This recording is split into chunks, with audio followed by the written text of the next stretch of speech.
नमस्कार दोस्तों, राजस्थान इंस्टीट्यूट पे आपका स्वागत एवं अभिनंदन है। दोस्तों आज हम बात करेंगे पीरियोडिक टेबल के बारे में। इसका फर्स्ट चैप्टर है केमिस्ट्री में पहला लेसन हम स्टार्ट कर रहे हैं पीरियोडिक टेबल, जिसे हम आवर्त सारणी बोलते हैं। तो सबसे पहले हम आवर्त सारणी की बात करेंगे। ये पार्ट फर्स्ट है, उसके बाद part second, third, fourth, five जितने भी लेक्चर्स होंगे उनको हम क्रम से पार्टों के हिसाब से उनमें डिवाइड करेंगे। तो सबसे पहले हम बात करते हैं आवर्त सारणी की। तो आवर्त सारणी की आवश्यकता क्यों पड़ी? क्योंकि आवर्त सारणी में क्या है कि समान तत्व वाले जो गुण थे उनको एक ही जगह पर इकट्ठा रख दिया गया, एक ही जगह पर जो है एक ही वर्ग में रख दिया गया। इसलिए जो है आवर्त सारणी की आवश्यकता पड़ी, क्योंकि समान गुणों वाले तत्व और अलग अलग गुणों वाले तत्व थे, तो उनको एक ही जगह पर समान गुणों वाले तत्वों को रखना है तो उनको एक व्यवस्थित क्रम में रखना पड़ेगा, इसलिए आवर्त सारणी बनाई गई। तो आवर्त सारणी बनाने का मुख्य कारण क्या रहा कि समान गुणों वाले तत्वों को एक ही वर्ग में रख दिया गया। चलिए पहली बात करते हैं प्राउस्ट की संकल्पना के बारे में। तो इसमें कुछ संकल्पनाएं हम पढ़ेंगे सबसे पहले स्टार्टिंग में। तो इसमें जो परिचय है उसको संकल्पनाओं से स्टार्ट करेंगे। तो पहला जो है प्राउस्ट की संकल्पना है, और इस प्राउस्ट की संकल्पना की हम बात करते हैं। उसके बाद हम डोबेराइनर की संकल्पना की बात करेंगे, और आगे भी इसमें कुछ संकल्पना है जिनके बारे में हम बात करेंगे। तो प्राउस्ट की जो संकल्पना है उस यह संकल्पना परमाणु भार पर आधारित थी। तो एटॉमिक मास पर आधारित जो परिकल्पना है वो किसकी है? प्राउस्ट की संकल्पना जो है वो परमाणु भार पर आधारित है। इसमें आपको एक फॉर्मूला याद रखना है। इस फॉर्मूले का जो है आपको याद रखना पड़ेगा, इसी से आप परमाणु भार निकाल सकते हैं प्राउस्ट के अनुसार। क्या है? n इंटू हाइड्रोजन का परमाणु भार। n का मतलब है यहाँ पे एक तरह से परमाणु क्रमांक, एक तरह से परमाणु क्रमांक। जैसे आप जानते होंगे हाइड्रोजन का परमाणु क्रमांक 1 होता है, उसके बाद हीलियम होता है, लिथियम होता है, beryllium, boron, carbon, nitrogen, oxygen, ये क्रम से जमे होते हैं। तो ये इनके क्या हैं? परमाणु क्रमांक हैं। इसी परमाणु क्रमांक के हिसाब से इनको आवर्त सारणी में जमाया गया है। ठीक है, तो यहाँ पर n क्या है? n 1 भी हो सकता है, 2 भी हो सकता है, 3। जैसे आवर्त सारणी में तत्व होते हैं ना, हाइड्रोजन, हीलियम, लिथियम जैसे क्रम से व्यवस्थित होते हैं, उनका एक निश्चित क्रम होता है आवर्त सारणी में, उसे हम यहाँ पर जो है n से दर्शा रहे हैं। ठीक है, तो हाइड्रोजन के लिए n का मान 1 हो गया, हीलियम के लिए क्या हो गया? 2 हो गया, लिथियम के लिए 3 हो गया, बेरिलियम के लिए 4 हो गया। तो इस प्रकार जो है n का मान यहाँ पर होते हैं। तो चलिए पहले हम बात करते हैं इस फॉर्मूले के हिसाब से n इंटू हाइड्रोजन का परमाणु भार। n का मतलब जैसे मान लीजिए हाइड्रोजन की बात करूं मैं, तो हाइड्रोजन के लिए n का मान क्या होगा? 1 होगा, और हाइड्रोजन का परमाणु भार कितना होता है? 1 होता है। तो प्राउस्ट ने पता लगा लिया था कि हाइड्रोजन का परमाणु भार क्या होता है? 1 होता है। तो उसी हिसाब से इसने जो है सभी तत्वों के परमाणु भार निकालने की कोशिश करी। तो सबसे पहले इसने क्या किया? प्राउस्ट ने एक पहला तत्व लिया जिसका इसने n का मान 1 माना, और उसमें हाइड्रोजन का परमाणु भार का ही गुना कर दिया। तो इसने क्या माना? पहला तत्व हाइड्रोजन था और परमाणु क्रमांक क्या है? हाइड्रोजन का 1 होता है, उसने 1 रखा, और हाइड्रोजन का ही परमाणु भार 1 था, इसको पता चल गया, उसी का इससे इसने गुना किया तो क्या आया? 1 आया। ठीक है, दूसरे तत्व की बात करें, इसने हीलियम के लिए n का मान क्या लिया? 2 लिया, और 2 लेकर के उसने हाइड्रोजन के परमाणु भार से इसका मल्टीप्लाई किया। तो 2 गुना 1 मतलब 1 क्या है यहाँ पे? हाइड्रोजन का परमाणु भार, और 2 जो है हीलियम का क्या होता है? परमाणु क्रमांक, मतलब n का मान हो गया। ठीक है, n यहाँ पे क्या है? n यहाँ पर है परमाणु क्रमांक, ये आपको याद रखना है। तो n का मान यहाँ पर जो है वो है परमाणु क्रमांक। तो यहाँ पे इसने जो है लिथियम की हम बात करें तो लिथियम के लिए n का मान कितना हो गया? आवर्त सारणी में लिथियम तीसरे नंबर पर है, तो n का मान 3 हो गया, और हाइड्रोजन का परमाणु भार 1 होता है, तो 3 इंटू 1 करेंगे तो 3 आएगा। उसी प्रकार हाइड्रोजन, हीलियम, लिथियम, बेरिलियम के लिए उसने क्या लिया? n का मान 4 लिया, और n का मान 4 लेकर के उसको हाइड्रोजन के परमाणु भार से यहाँ पर गुना किया, तो क्या आ गया? यहाँ पे 4 आ गया, यहाँ पे 3 आया था, यहाँ पे 2 आया था। उसी प्रकार लिथियम के बाद क्या आता है? Hydrogen, helium, lithium, beryllium, hydrogen, helium, lithium, beryllium. तो चौथे नंबर पर कौन आया था? यहाँ पे बेरिलियम। तो 4 जो है n का मान बेरिलियम के लिए था, 3 n का मान किसके लिए था? लिथियम के लिए था। अब अगला कौन है? यहाँ पे 5 है, तो ये आपको ध्यान रखना है। जैसे बोरोन के लिए n का मान क्या होता है? 5 होता है, और हाइड्रोजन का परमाणु भार क्या होता है? 1 होता है। तो 5 इंटू 1 किया तो क्या आ गया? यहाँ पर 5 आ गया। तो ये आपको ध्यान रखना है, यहाँ पर n का मान है ये सभी, और ये जो है हाइड्रोजन का परमाणु भार हो गई। तो इनका मल्टीप्लाई करने पर क्या आता है? किसी भी तरह का परमाणु भार आ जाता है। इसने इस प्रकार से परमाणु भार निकाले, लेकिन इसकी असफलता का कारण क्या रहा? इसकी असफलता का कारण था कि इसने परमाणु भार जो निकाले थे ये सभी तत्वों के सही नहीं थे। जैसे कि हाइड्रोजन का तो इसने सही निकाला, 1 होता है परमाणु भार, ये तो इसका एकदम फिट बैठ गया। लेकिन दूसरा जो तत्व होता है हाइड्रोजन के बाद हीलियम होता है, और हीलियम का परमाणु भार कितना होता है, 4 होता है। लेकिन प्राउस्ट ने क्या निकाला था, 2 निकाला था। तो प्राउस्ट के अनुसार जो हाइड्रोजन के बाद हीलियम जो तत्व होता है, उस हीलियम तत्व का परमाणु भार इसने क्या निकाला, 2 निकाला। लेकिन वास्तव में बाद में जब पता चला तो हीलियम का परमाणु भार क्या था, 4 था। लेकिन इसने क्या निकाला था, 2 निकाला था। इसलिए प्राउस्ट की परिकल्पना यहाँ पर गलत साबित होती है। फिर उसने हीलियम के बाद लिथियम लिया, लिथियम का इसने परमाणु भार 3 निकाला था। लेकिन वास्तव में लिथियम का परमाणु भार कितना होता है, लिथियम का परमाणु भार जो है 7 होता है। ठीक है, तो ये भी गलत हो गया। फिर इसने क्या किया, अगला तत्व लिया बेरिलियम। बेरिलियम के लिए n का मान 4 था और हाइड्रोजन का परमाणु भार 1 था। लेकिन इसने लिथियम का जो परमाणु भार निकाला, सॉरी बेरिलियम का जो इसने परमाणु भार निकाला था वो 4 निकला। लेकिन ये भी परमाणु भार जो था गलत था, क्योंकि बेरिलियम का वास्तव में परमाणु भार 9 होता है और प्राउस्ट के अनुसार उसका क्या निकला था, 4 निकला था। इस प्रकार इसके जो कुछ परमाणु भार जो थे वो तो सही निकले, लेकिन अधिकांश जो परमाणु भार थे इसके आवर्त सारणी में जब हम तत्वों को देखते हैं और उनके परमाणु भारों को देखते हैं वास्तविक रूप में, तो वो परमाणु भार जो थे इसके गलत आए थे। हाइड्रोजन का यहाँ पे फिट बैठ गया इसका परमाणु भार, लिथियम का हीलियम का गलत हो गया, बेरिलियम का गलत हो गया, हीलियम लिथियम बेरिलियम इन सभी का गलत निकला। बोरोन का भी इसने गलत निकाला परमाणु भार। तो मतलब इसका जो है कुछ तत्वों के लिए सेट बैठा था परमाणु भार का क्रम, लेकिन अधिकांश जो तत्व थे उनके लिए इसका परमाणु भार का क्रम जो है बिल्कुल गलत साबित हुआ। इस प्रकार प्राउस्ट की संकल्पना भी एक तरह से जो है साबित नहीं कर पाई कि परमाणु भार वास्तव में क्या है।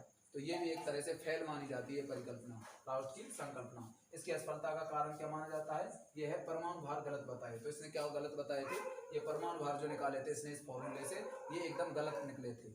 ठीक है, कुछ सही निकले थे लेकिन अधिकांश क्या थे, इसके सभी गलत थे। तो आप ये होगी प्राउस्ट की संकल्पना। इससे आगे हम डोबे-राइनर का त्रिक नियम पढ़ेंगे, तो इससे पहले आप इसका स्क्रीनशॉट ले सकते हो।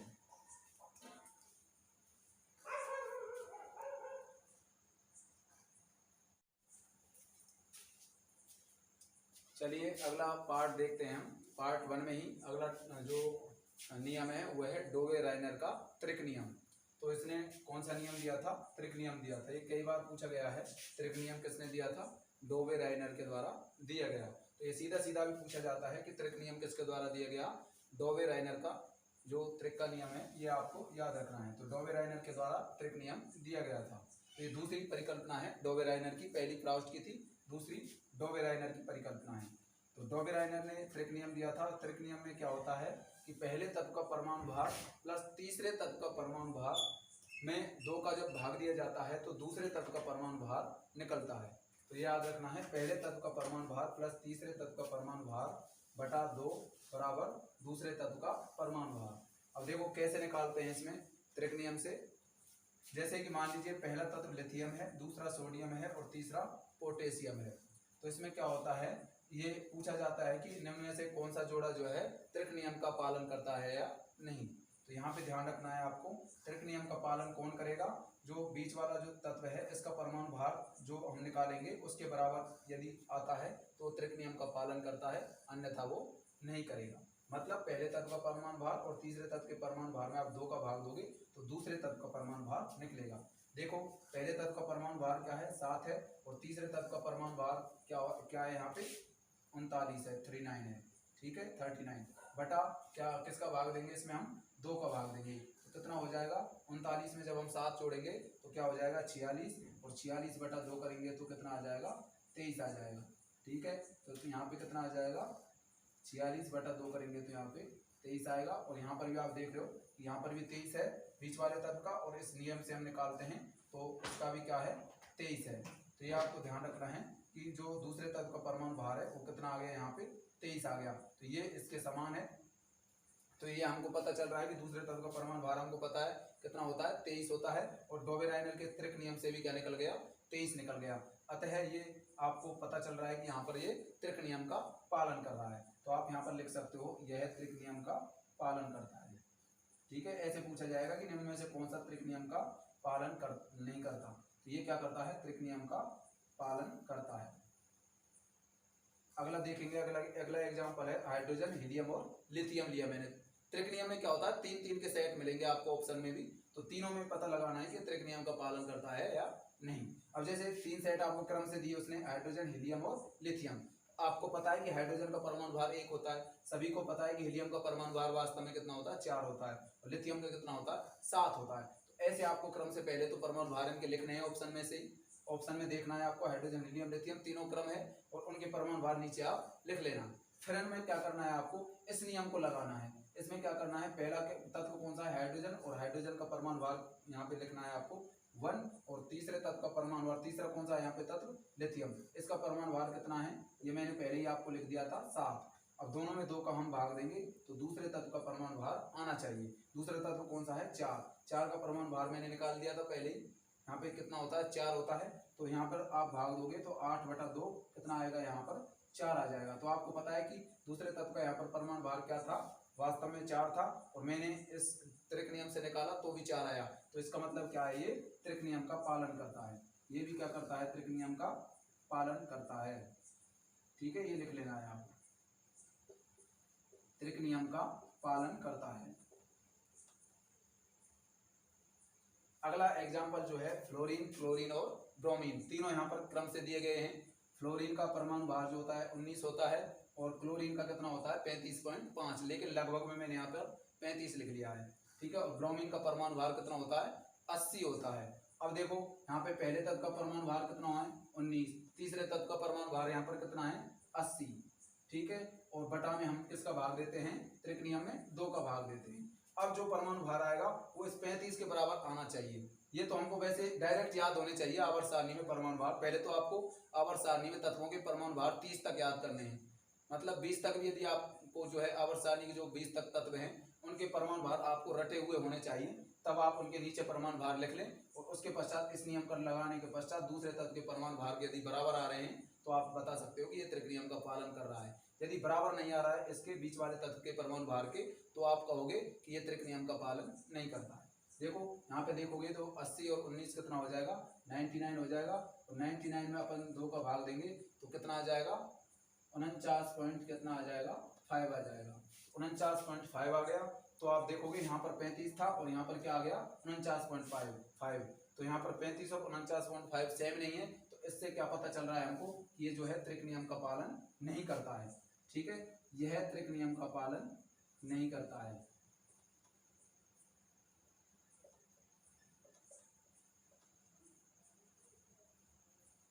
पालन नहीं करता है। ठीक है, यह त्रिक नियम का पालन नहीं करता है। तो ये डोबे-राइनर का त्रिक नियम हो गया। एक बार फिर से आपको शॉर्ट में समझा देता हूँ। डोबे-राइनर ने ये कौन सा नियम दिया था, त्रिक नियम दिया था। त्रिक नियम में क्या आपको क्या मिलेगा, ऑप्शन मिलेगा, क्वेश्चन मिलेगा, उसमें 4 ऑप्शन होंगे और 4 ऑप्शनों में ऐसे 3-3 सेट देगा। जैसे पहले ऑप्शन में दे दिया लिथियम सोडियम पोटेशियम, दूसरे ऑप्शन में हाइड्रोजन हीलियम लिथियम दे दिया, तीसरे में फ्लोरीन क्लोरीन ब्रोमीन दे दिया, और चौथे में कोई और दे देगा या फिर नन ऑफ दीज लिख देगा। ठीक है, अब इसमें आपको कैसे निकालना है, पहले आपको लिथियम का परमाणु भार याद होना चाहिए 7 होता है तो 7 नीचे लिख लिया, सोडियम का कितना होता है 23 होता है तो 23 नीचे लिख लिया, पोटेशियम का 39 होता है तो 39 नीचे लिख लिया। फिर इसमें क्या करना है, पहले तत्व का जो परमाणु भार था और तीसरे तत्व का जो परमाणु भार था उनको जोड़ करके उसमें 2 का भाग देना है, और जो हमको निकलेगा वो परमाणु भार जो है इस बीच वाले तत्व के बराबर होना चाहिए, मतलब दूसरे वाले तत्व के परमाणु भार के बराबर यदि ये हो रहा है तो इसका मतलब ये त्रिक नियम का पालन करता है, अन्यथा नहीं करता है। यहाँ पर सेम आया तो इसका मतलब त्रिक नियम का पालन करता है। उसी प्रकार यहाँ पर हमने देखा हाइड्रोजन का परमाणु भार आपको याद है आवर्त सारणी का कितना, आवर्त सारणी में हाइड्रोजन का परमाणु भार कितना होता है 1 होता है, और हीलियम का कितना होता है 4 होता है, और लिथियम का 7 होता है। ये मैंने पहले लिख लिए। तो यहाँ पर हमको बीच वाले तत्व के जो है परमाणु भार निकालना होता है, दूसरे वाले तत्व का परमाणु भार। तो मैंने पहले का लिखा 1 और तीसरे का लिखा 7/2 करेंगे तो 8/2 बराबर कितना आ गया 4 आ गया। अर्थात यहाँ पर कितना था दूसरे तत्व का 4 था वास्तव में, और जो डोबे-राइनर के त्रिक नियम से मैंने परमाणु भार निकाला वो भी कितना निकला 4 निकला। तो इससे पता चल रहा है कि ये त्रिक नियम का पालन करता है। ठीक है, नेक्स्ट आप एग्जांपल देखोगे फ्लोरीन क्लोरीन और ब्रोमीन। यहाँ पर देखोगे आप फ्लोरीन का परमाणु भार कितना होता है 19 होता है, और क्लोरीन का कितना होता है 35 होता है, और ब्रोमीन का परमाणु भार 80 होता है। ये आपको रटे हुए होने चाहिए। 20 तक तत्वों के आप परमाणु भार जो है याद कर लें। यूट्यूब पर काफी वीडियो आपको मिल जाएंगे जो परमाणु भार आपको बता रहे होंगे ट्रिकों के माध्यम से। किसी भी वीडियो को आप देख लेना, 20 तक परमाणु भार आपको यूट्यूब पर कोई ना कोई जो है वीडियो मिल जाएगा, वहां से आप 20 तक के तत्वों के परमाणु भार याद कर लेना। मैक्सिमम तत्वों के परमाणु भार उसके डबल होते हैं, लेकिन कुछ तत्व ऐसे हैं जिनके परमाणु भार डबल नहीं होते हैं, वो याद रखने होते हैं आपको। ठीक है। अब देखिए यहाँ पर पहले तत्व का 19 हो गया, तीसरे तत्व का 80 हो गया, बटा 2 करेंगे, 99 बटा 2 बराबर कितना आ जाएगा, 49.5 आ जाएगा। अब 49.5 जो है ये 35 के बराबर होता, यदि 49.5 की जगह पर यहाँ पर 35 होता तो इसका मतलब त्रिक नियम का पालन करता है। अब 35 के यहाँ पर बराबर नहीं है क्योंकि यहाँ पर 49.5 और यहाँ पर 35 है, तो इसका मतलब है कि ये त्रिक नियम का पालन नहीं करता है। इस प्रकार आप उस ऑब्जेक्ट को और ऑप्शन को जो है अलग से पहचान सकते हो कि जो त्रिक नियम का पालन नहीं करता है। ऐसे पूछे जाते हैं एग्जाम में क्वेश्चन। और इस डॉबेराइनर के त्रिक नियम की हम असफलता का कारण बताएं तो इसकी मुख्य जो असफलता है वो मानी जाती है कि इसके द्वारा जो है मतलब कुछ ही ऐसे सेट्स बताए गए, मतलब ट्रिक बताए गए, मतलब ज्यादा जो ट्रिक थे वो इस नियम पर जो है फॉलो नहीं कर रहे थे। ठीक है, तो कुछ ही ट्रिक ऐसे बनते हैं जो इस नियम का पालन करते हैं, ज्यादातर ट्रिक ऐसे बनते हैं जो इस नियम का पालन नहीं करते हैं। तो यह इसकी एक असफलता का कारण था। तो आपको जो है इसका स्क्रीनशॉट लेना है, ले सकते हो। साथ में आपको हम PDF नोट्स भी देंगे जिसमें से आप पढ़ सकते हो, यहाँ पर आपको केवल समझना चाहिए।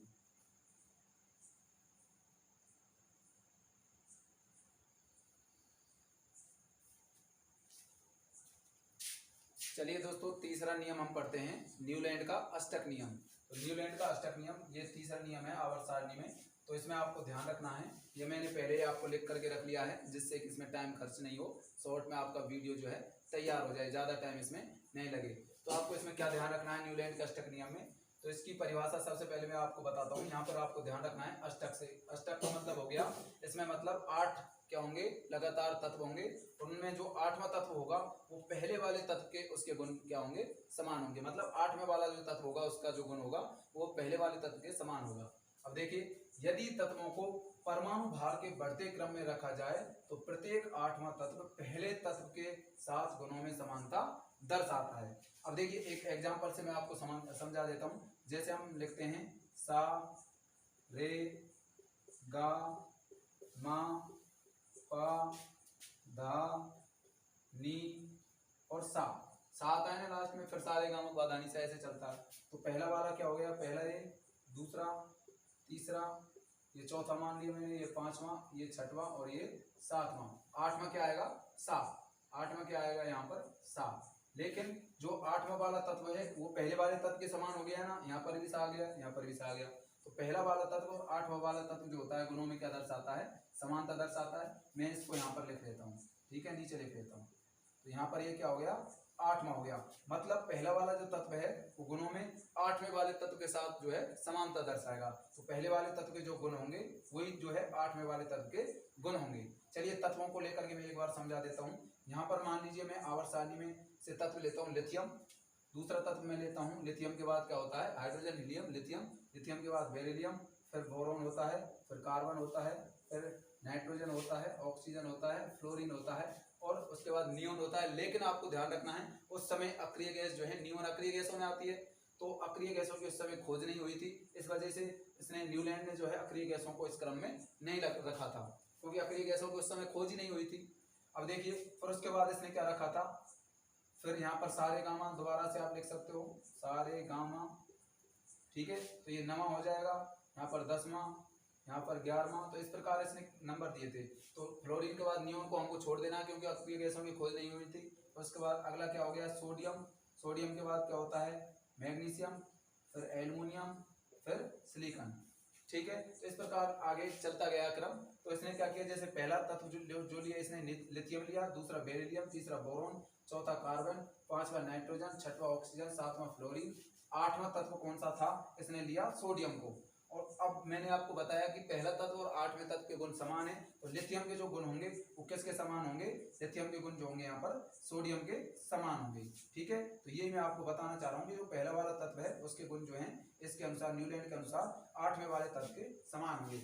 इस प्रकार इसने क्रम जो है लगाए थे, जमा किए थे, सेट किए थे, तो उस क्रमों के अनुसार इसने बताया था। तो ये जो है पहला माना इसने, तो 8वां वाला तत्व सोडियम आता है आवर्त सारणी में, तो सोडियम के गुण जो है लिथियम के समान बताया इसने। फिर अगला वाला तत्व कौन सा लिया था इसने, बेरिलियम लिया। मान लीजिए पहला, इसको देते हैं हम पहला, दूसरा, तीसरा, चौथा, 5वां, 6वां, 7वां और 8वां, फिर ये 8वां आ जाता है। जब इसको पहला देते हैं हम बेरिलियम को, तो 8वें नंबर पर मैग्नीशियम आता है। तो मैग्नीशियम के गुण क्या हो गए, बेरिलियम के गुण जो है मैग्नीशियम के समान हो गए। जब इसको पहला क्रम इसको देता है तो पहला ये हो गया, दूसरा, तीसरा, चौथा, पांचवा, छठवां, सातवां, आठवां, मतलब बोरोन के जो गुण होंगे वो एल्युमिनियम के समान होंगे। इसी प्रकार कार्बन को दिया पहला, दूसरा, तीसरा, चौथा, पांचवा, छठवां, सातवां, आठवां, मतलब पहले वाले तत्व के गुण आठवें वाले के समान होंगे। इसी प्रकार आगे भी इसने क्रम जो है बनाया। तो इससे आप समझ गए होंगे, मतलब पहला वाला जो तत्व है उसके गुण जो होंगे वो आठवें तत्व के समान होंगे। इसने जो क्रम बनाया था उसमें पहले वाले तत्व के गुण आठवें वाले तत्व के समान थे। तो ये इसने जो है अष्टक नियम दिया था। अष्टक का मतलब क्या हो गया, आठवां वाला जो तत्व आएगा, मतलब क्रम से जब इसने तत्व जमाए 8 तत्व, तो पहले वाले तत्व के गुण आठवें वाले तत्व के समान इसने बताए। ठीक है। अब इसकी असफलता का कारण क्या रहा, इसकी असफलता के कारण रही थी अक्रिय गैसें। ठीक है। तो इसकी असफलता का कारण क्या थी, अक्रिय गैसें। बाद में वैज्ञानिकों ने इसको खोज लिया था अक्रिय गैसों को, इस वजह से ये न्यूलैंड का अष्टक नियम भी फेल हो गया। यदि मान लो अक्रिय गैसों की उस समय खोज नहीं होती तो न्यूलैंड का अष्टक नियम ही हमको आवर्त सारणी में यही पढ़ना पड़ता। ठीक है। नियोन जो है बाद में अक्रिय गैसों के रूप में खोज हो गई। तो अब क्रम इसका बदल जाएगा। देखिए पहला, दूसरा, तीसरा, चौथा, पांचवा, छठवां, सातवां, आठवां फिर किसको आता, नियोन को आता। तो नियोन के गुण फिर किसके समान होते, लिथियम के समान होते। ठीक है। यदि इसकी खोज नहीं होती तो यही क्रम हम पढ़ते, लेकिन वास्तव में नियोन जो है फ्लोरीन के बाद ही आवर्त सारणी में है। आप जानते होंगे hydrogen, helium, lithium, beryllium, boron, carbon, nitrogen, oxygen, fluorine, neon. Neon 10वें नंबर पे है आवर्त सारणी में, लेकिन जब इसने लिथियम से क्रम जमाया, लिथियम को पहले नंबर पर रखा, तो नियोन वास्तव में कौन से नंबर पर आता है, 8वें नंबर पर। लेकिन ये बात जो है न्यूलैंड को पता ही नहीं थी कि नियोन जो है 8वें नंबर पर है। ठीक है। इस वजह से ये क्रम भी इसका जो है फेल हो गया, क्योंकि वास्तव में नियोन आएगा 8वें नंबर पर जब लिथियम से आप स्टार्ट करोगे। लेकिन उस समय नियोन के बारे में न्यूलैंड को पता नहीं था, तो इस वजह से ये नियम भी बाद में फेल हो गया, क्योंकि अक्रिय गैसों की खोज हो गई। अक्रिय गैस जब बीच में आएगी तो उसके गुण जो हैं इसके बदल जाएंगे, फिर लिथियम के गुण नियोन के समान हो जाएंगे। ठीक है। इस वजह से ये नियम जो है फेल हो गया, क्योंकि लिथियम के गुण और नियोन के गुण बिल्कुल अलग अलग हैं। ठीक है। क्योंकि नियोन जो है अक्रिय गैसों में आता है और लिथियम जो है अक्रिय गैस नहीं है। तो इस प्रकार से हम न्यूलैंड के अष्टक नियम के बारे में भी जान सकते हैं। तो इसकी असफलता का कारण आपको लिखना है नीचे, यहाँ पर क्या है असफलता का कारण, कि अक्रिय गैसों की खोज। क्या लिखना है, असफलता का कारण है इसकी का, असफलता का कारण क्या है, असफलता का जो कारण है वो है अक्रिय गैसों की खोज। ये आपको न्यूलैंड के अष्टक नियम में लिखना है, अक्रिय गैसों की खोज।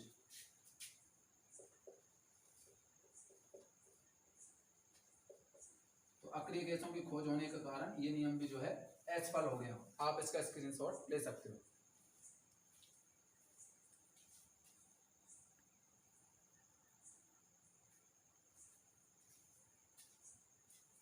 चलिए अब हम देखते हैं लोथर मेयर का वक्र। तो चौथी संकल्पना दी थी लोथर और मेयर के द्वारा, ये संकल्पना दी गई। इसमें परमाणु भार जो है वो किसके समान बताया गया, परमाणु आयतन के। अर्थात इसने क्या बताया था कि परमाणु भार जो है परमाणु आयतन के क्या होता है, समानुपाती होता है। अर्थात परमाणु भार जब बढ़ेगा तो साथ में क्या बढ़ेगा, परमाणु आयतन भी बढ़ेगा। तो ये समानुपाती का निशान है, मतलब जब परमाणु भार बढ़ेगा तो उतना ही क्या बढ़ेगा, परमाणु आयतन बढ़ेगा। लोथर और मेयर के द्वारा एक वक्र के माध्यम से इस प्रक्रिया को समझाया गया। इसने कैसे समझाया, देखिए एक बार आपको बता देता हूँ। यहाँ पर परमाणु भार है और यहाँ पर परमाणु आयतन है। तो यहाँ पर परमाणु भार और परमाणु आयतन, परमाणु भार और परमाणु आयतन के मध्य ये जो है ग्राफ बनाया गया है। तो आप देख सकते हैं यहाँ पर परमाणु आयतन है। तो परमाणु भार और परमाणु आयतन के मध्य इसने क्या बताया, एक आवर्तता क्रम बताया कि आवर्तता क्रम में परमाणु भार और परमाणु आयतन बढ़ते हैं और उसके बाद जो है बाद में घट जाते हैं, फिर बढ़ते हैं फिर घट जाते हैं। देखिए पहले क्या हुआ, परमाणु भार बढ़ा तो साथ में इसके साथ साथ में जो है परमाणु आयतन भी बढ़ा। बाद में परमाणु भार घटा तो परमाणु आयतन भी घट गया। फिर परमाणु भार बढ़ा, परमाणु आयतन भी साथ साथ बढ़े। फिर परमाणु भार बढ़ा और साथ साथ क्या हो गया, परमाणु भार घटा और साथ साथ परमाणु आयतन भी घटा।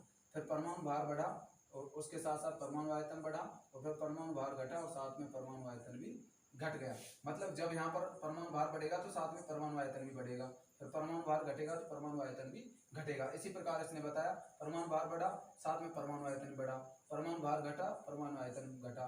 इसी प्रकार इसने बताया जैसे कि सप्ताह में 7 दिन होते हैं तो पहले दिन से लेकर के 7वें दिन तक एक क्रम चलता है, उसके बाद दोबारा से वही क्रम स्टार्ट हो जाता है पहले दिन से, पहली तारीख मतलब सोमवार से। सोमवार से संडे तक एक क्रम चलता है, उसके बाद दोबारा सोमवार आ जाता है ना, फिर दोबारा संडे तक क्रम चलता है। उसने इसी प्रकार बताया जैसे परमाणु भार बढ़ता है और साथ में उसके परमाणु आयतन भी बढ़ता है। फिर बाद में क्या होता है, परमाणु भार घटता है तो परमाणु आयतन भी घटता है। फिर दोबारा से वही कंडीशन स्टार्ट हो जाती है, परमाणु भार बढ़ता है, परमाणु आयतन बढ़ता है, परमाणु भार घटता है, परमाणु आयतन घटता है। ठीक है, तो ये लोथरमेयर ने परमाणु भार और परमाणु आयतन के मध्य एक ग्राफ दिया था।